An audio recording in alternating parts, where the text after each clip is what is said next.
Now, as many businesses start to bring employees back to the workplace, customers starting to go back to stores, the return to normal life is happening. But how has that changed maybe the medical profession?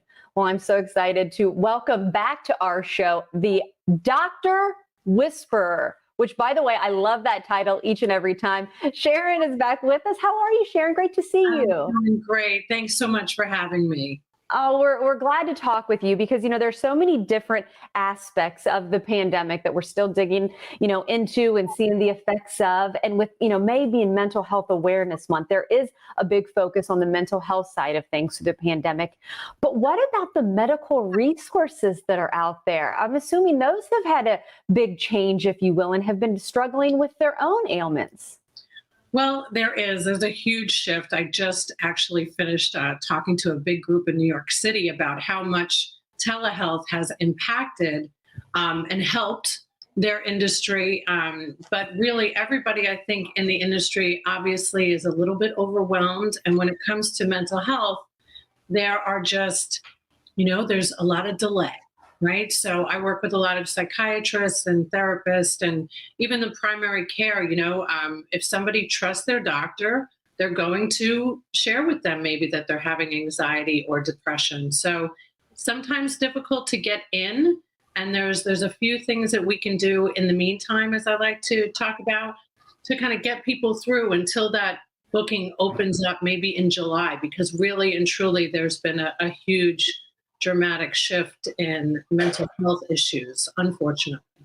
Okay, Sharon, I'm curious, in the meantime, what are some of those in the meantime resources that are out there that people may need to be aware of?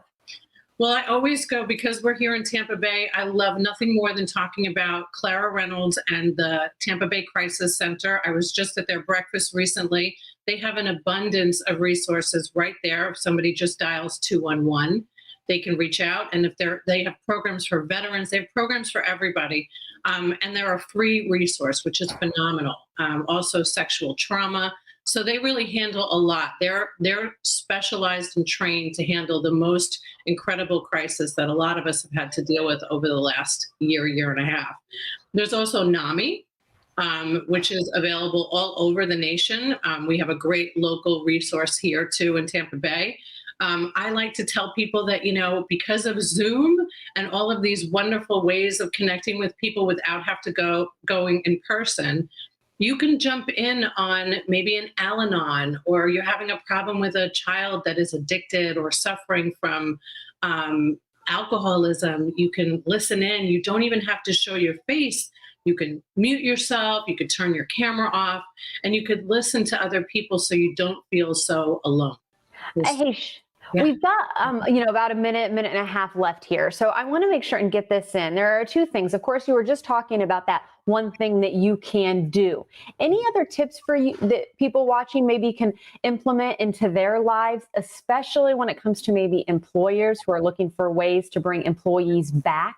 Whichever side of the spectrum you're on that, it's going to have different and unique challenges with it. Well, I'm a practical girl that grew up in New York, so I'm going to give the most practical response possible, and that is to actually communicate, okay?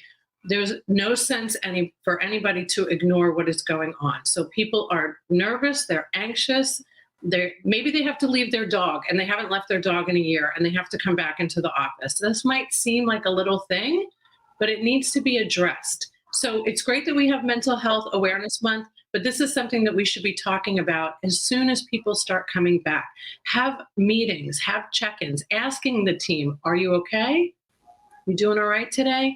The communication is so important. I think that offering resources like an EAP counselor is always great, the employee assistance programs, recommending some apps, talking to them about meditation, walking away, taking a breath. All of these are very, very important. So definitely incorporating some strong communication from the leaders is the most important.